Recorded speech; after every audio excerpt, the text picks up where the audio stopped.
fin janvier 1981, tout d'un coup, ma mère mourut.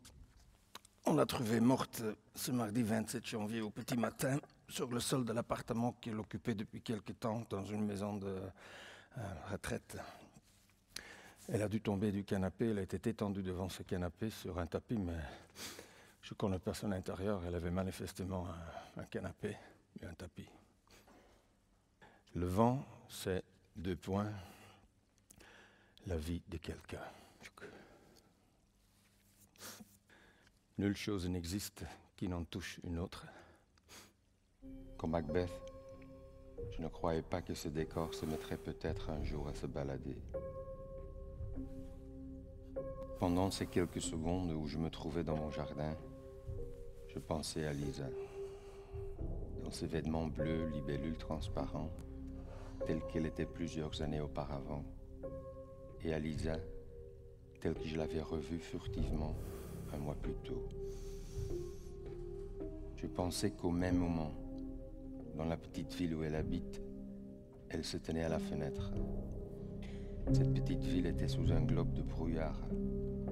Elle en connaissait si bien le plan que de ses yeux dorés, elle pouvait, comme s'il n'y avait pas de brouillard, suivre le tracé de ses ruelles. Où elle et moi avons marché, tous les deux aussi ivres, et tous les deux aussi excités de façon désinvolte et néanmoins divine. Hop, hop, tingling. Je ne suis pas gentil. Je suis si dur.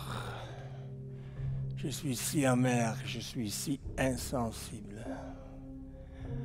Avant qu'elle commence à dire cela, ce que toutes les personnes de ma vie ont fini par faire, j'avais disparu de nouveau. Qu'est-ce que cette Lisa foutait avec moi, au fond, hein?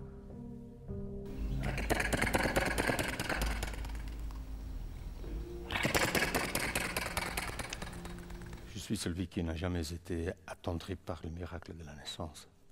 Celui qui reste à la maison quand à l'hôpital naît son enfant. Je ne voulais pas voir la femme que je chérissais et adorais pour sa beauté se fendre.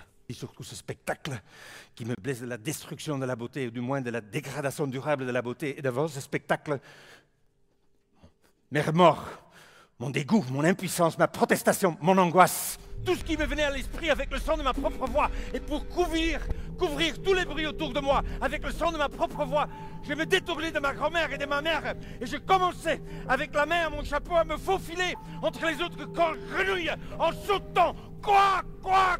Regarde, le petit Daniel s'en va. Il cherche à ne pas être présent. Quoi, quoi, quoi?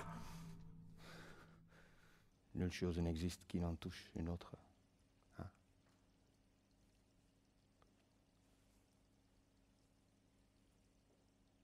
Mais qu'est-ce que je dois faire avec ça?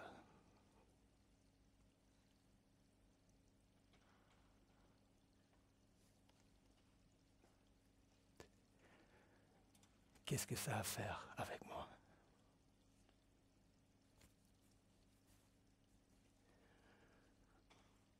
Qu'est-ce que je dois sentir?